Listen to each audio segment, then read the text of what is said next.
My name is Scott Herndon. I want to talk to you about abortion in the state of Idaho. This week, 28 children will be murdered by abortion, and the legislature is currently in session, and your pro-life Republican legislators, representatives, and senators are probably going to see several bills related to abortion this session. Now, we are 48 years since Roe v. Wade, and we have had 21 pro-life legislative bills in the last 10 years, and 28 children are still going to be killed this week in the state of Idaho.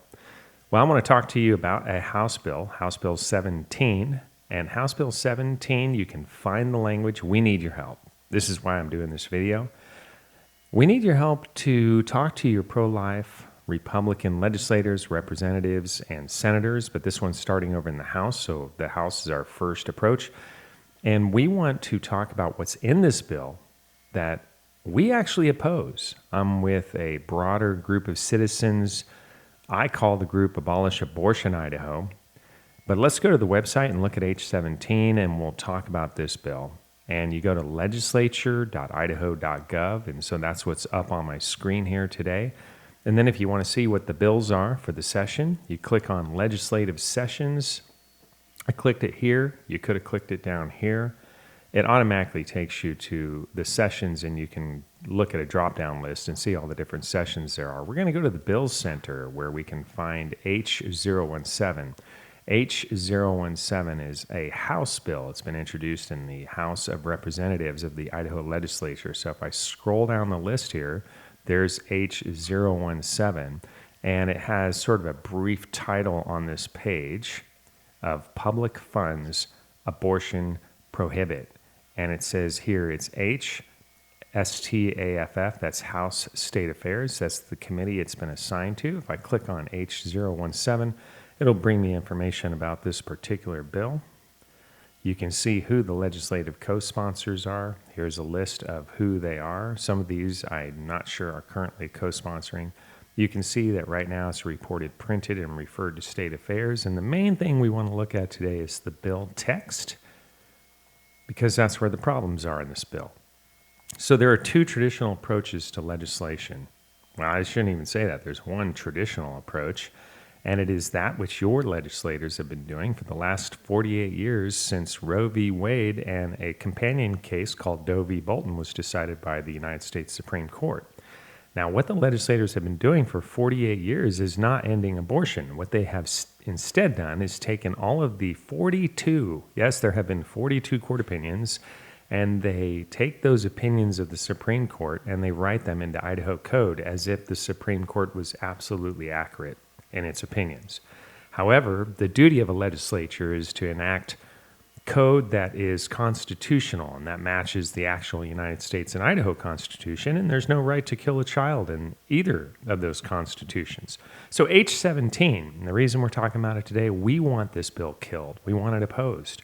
And the reason is this is what I call this is the professional pro-life establishment, pro-life lobbyists. They're paid lobbyists. They spend all of their time in Boise during every legislative session every year, and they are basically writing these bills, asking your legislators to support them, to put into code things that actually delay the end of abortion in Idaho.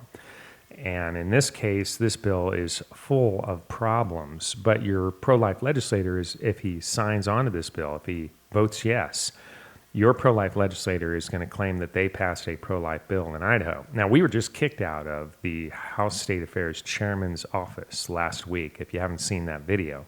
And the reason he was angry with me, my wife, and my daughter Esther was because we were down there talking about House Bill 17.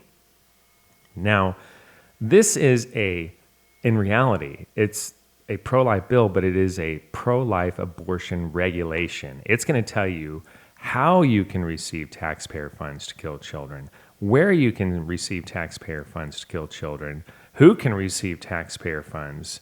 So basically, these professional pro-life lobbyists create bills that are pro-life abortion regulations that tell you how, who, where, why, and on what conditions children can be legally killed in the state of Idaho. So killing children in Idaho and abortion is not because of Supreme Court decisions, it's because our legislature has put it into code. So let's talk about the bill. you go down to this part called Be It Enacted. So you should call your legislator and tell them, look at the problems in this bill. Check this out. First of all, in Title 39, right here, this is the first section of the bill. It's a 5-page bill. I'm on page 1. We go down here. Here's page 2. Now on page 1, hopefully we'd only find a few problems in this bill, but this bill has about 9 problems. So the first section that it's adding right here, it says it's going to add this section. That's a section of code. It's a new chapter 97. This is just the title of the act. Then it's going to add some legislative findings. So this goes into Idaho Code. These are your statutes. These are Idaho law. And it's going to make reference. It says the legislature finds that when a state appropriates public funds to establish a program, it is entitled to define the limits of that program. What it's saying, it's entitled because it's read a Supreme Court decision called Rust versus Sullivan. That's what this is. And when it says U.S. right here, that means U.S. Supreme Court. And then it says the decision not to fund abortion or abortion providers places no governmental obstacle in the path of a woman who chooses to terminate her pregnancy, which is code for killing her child. So the legislature is agreeing with Rust versus Sullivan, and then the legislature further agrees with Harris versus McRae, which is another United States Supreme Court opinion. This opinion is from 1980. It's an old Supreme Court opinion. This is from 1991. Keep in mind, 1991 was 30 years ago. Then it refers again to Rust versus Sullivan. So it's citing 2 Supreme Court cases.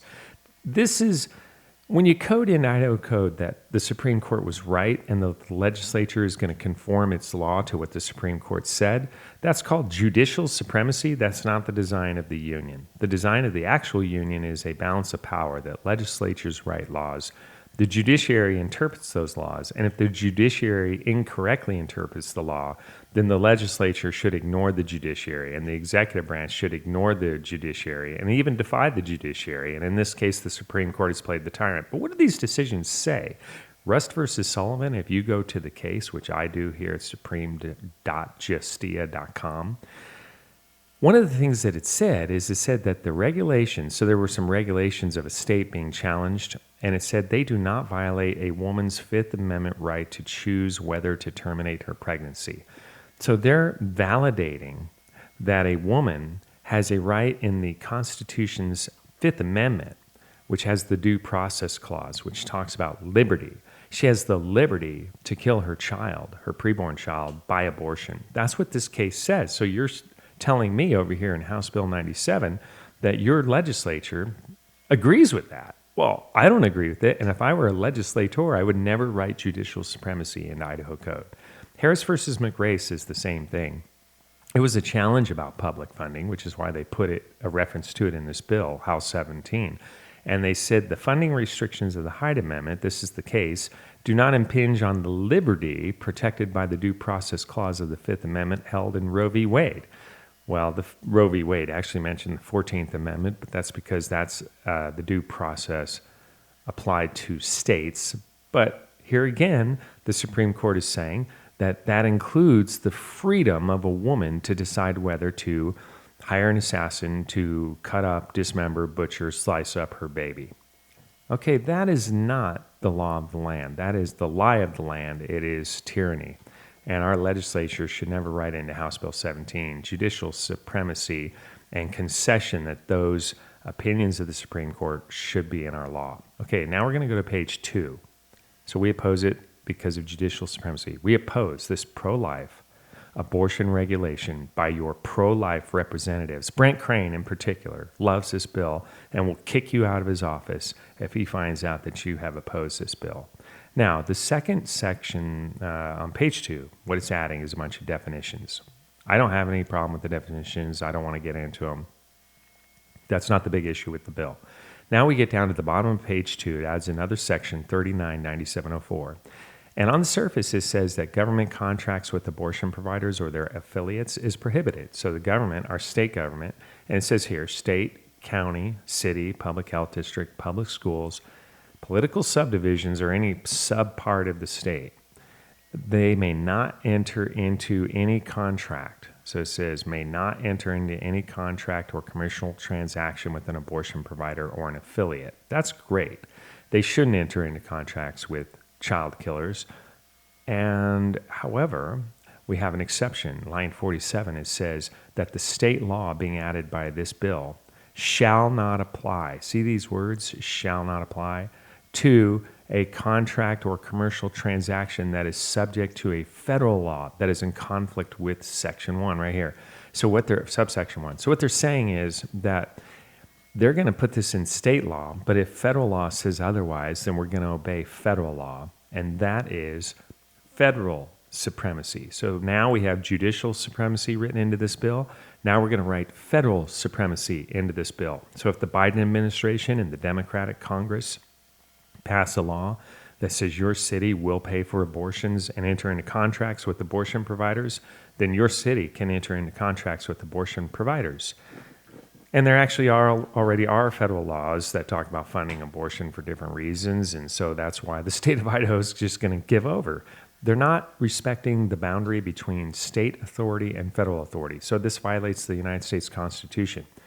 The federal government was only given limited, expressed, and enumerated powers, and any other power that's not specified to the federal government is a state authority. That's the state's power.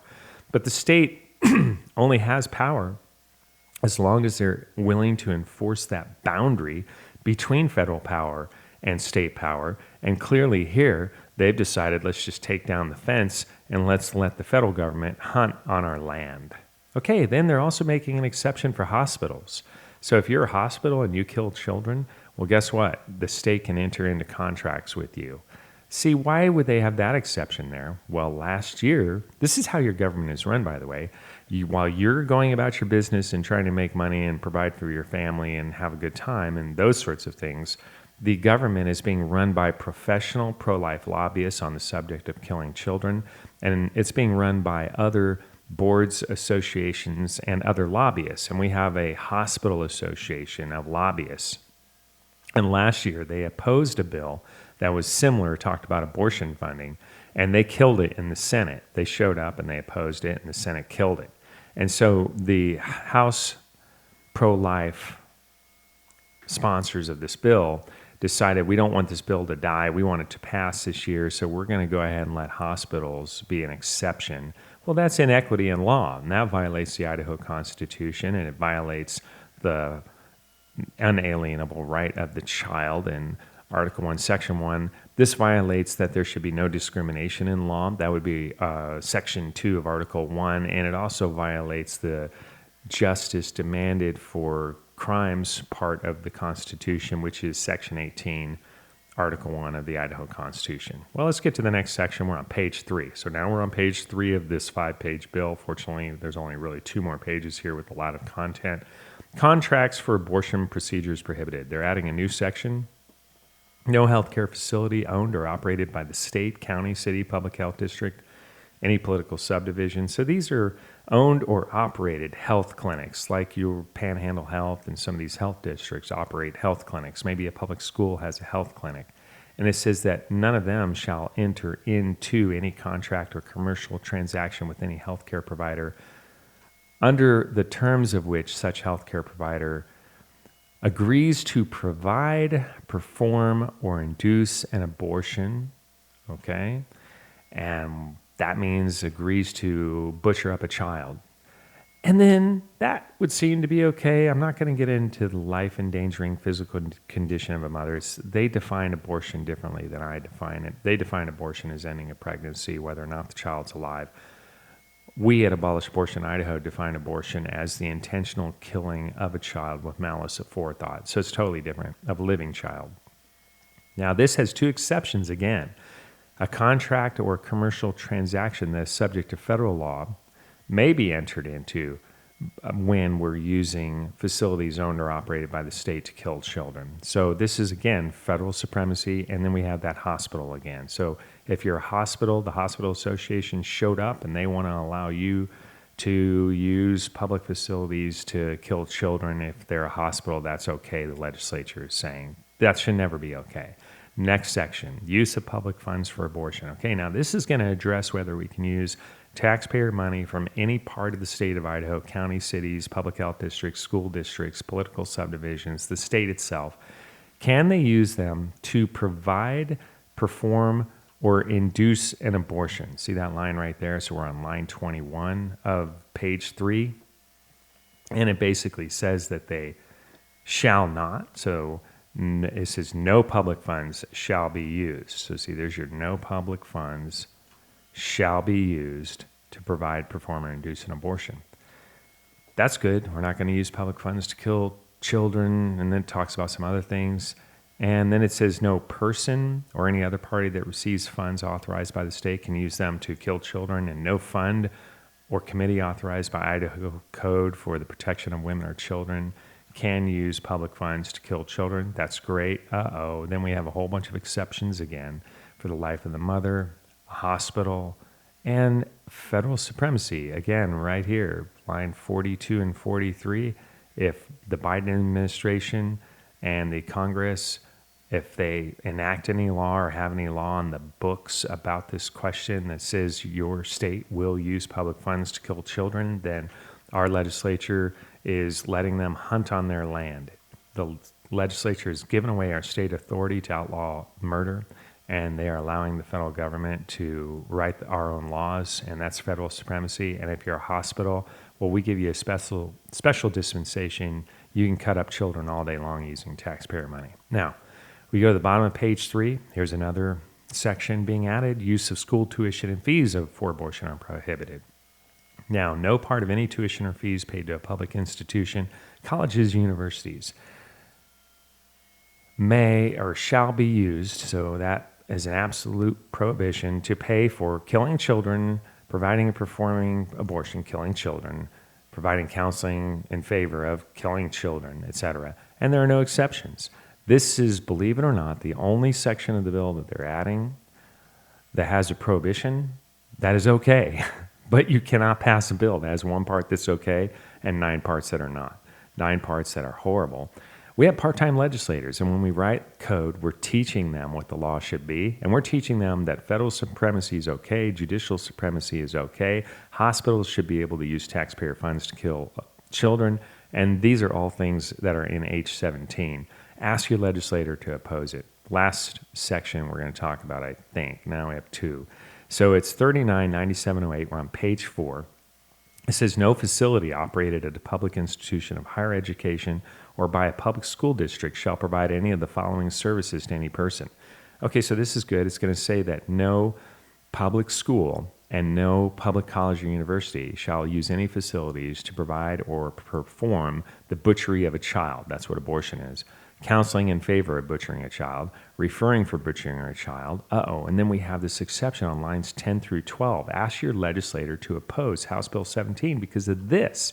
It says that your public schools, including middle schools, grade schools, high schools, your public colleges and universities may not dispense a drug classified as emergency contraception. This is Plan B. It's a drug called levonorgestrel. And it basically says, so that would be okay. They're not supposed to dispense this drug. Levonorgestrel can actually stop the fertilization of an egg, but it can also kill a living child, a fertilized egg. And so it does commit homicide by abortion occasionally.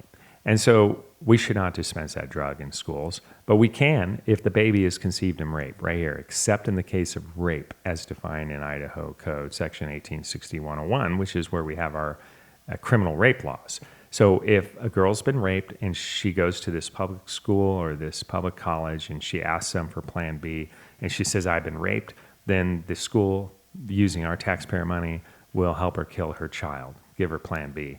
Well, we should not make exceptions in the case of rape. We should never put to death children for the crimes of their father. We should not discriminate against rape-conceived children. They're made in the image of God. We're not loving our neighbor if we do.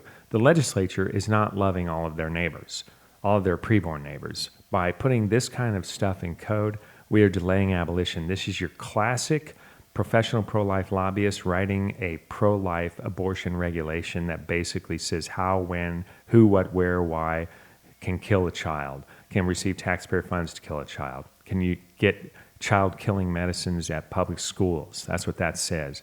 And then we go down to line 22 through 26, and we have the same thing. The State Department of Education, Board of Education are prohibited from using state funds to provide or procure the butchery of a child or distribute drugs classified as emergency contraception, except in the case of rape. So basically, here it's even worse. It's not just giving them Plan B, levonorgestrel.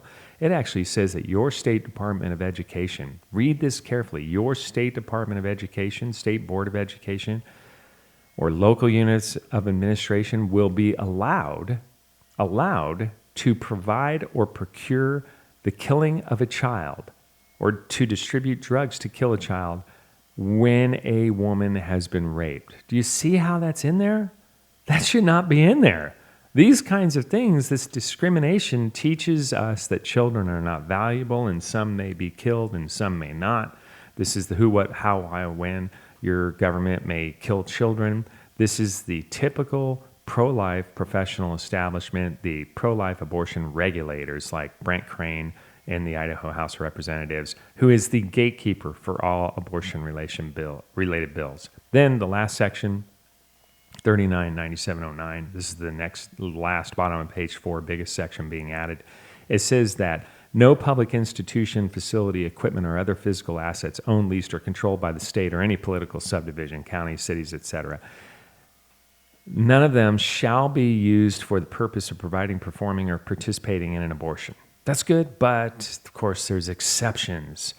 Hospitals can use public facilities to kill children, and if federal law says facilities can be used to kill children, then we're not going to go by this new state law. We're going to grant supremacy to the federal government on this question, where the federal government should not have supremacy. So why are we going to teach part-time legislators that only come to Boise 3 months a year that the federal government is supreme and the state of Idaho is inferior on the question of murder in the state? No, that's not how it is. The state government has the right and the duty to defy the federal government if they say it's okay to kill children, and we should not let them do otherwise. Okay, so to contact your legislators, and it makes a huge difference, pick one of these parts of the bill that are totally objectionable and go to legislature.idaho.gov if you don't already know who your legislators are. And basically, you want to contact your legislators. So what you can do is they have legislators information here. So you just click on legislators information, and you're going to have 2 House members and you're going to have a Senate member. And basically, if you want to find who is your legislator, if you know them, just look them up in the Senate or House, or go to Who's My Legislator. It tells you how to contact them. But if you put in any legislator, then it's basically going to tell you their email address and it's going to tell you their phone number. And you can go ahead and email them right away and tell them to oppose H017. But when they rewrite it, tell them, I guarantee it's going to have bad stuff in it. And when they rewrite it, look it up. Tell them to oppose anything that even looks like H017. So what I'm going to do is I'm going to input an address here. And we're going to go ahead and show you last what this screen looks like. So you input an address. I don't think it likes the comma. It did kind of locate that address. It's always real particular, so it doesn't like the period here, so you got to like put a comma. Still doesn't like it. Anyway, so you look up a legislator and then call them, email them. Like my legislator, Sage Dixon, for example, is his first initial, last name, S. Dixon, at house.idaho.gov. And I'd say, please oppose H017 for judicial supremacy, federal supremacy, the hospital exception, and the fact that we're going to go ahead and use taxpayer funds to kill rape-conceived children. And you can just send that to your legislator and identify the lines on the bill. Thanks for watching. We hope you get engaged, because this is all you're ever going to get from these legislators until we demand that they abolish abortion. We do have a bill, H56, that they should support. It outlaws all abortion as criminal, murder, homicide, makes no exceptions for rape or incest conceived children, and it would be enacted right away. And it defies the federal courts. It actually defies the federal government, defies judicial supremacy. And yes, believe it or not, the state has the authority to do that. And that's the bill we should demand, and we should demand no less. Thank you for listening.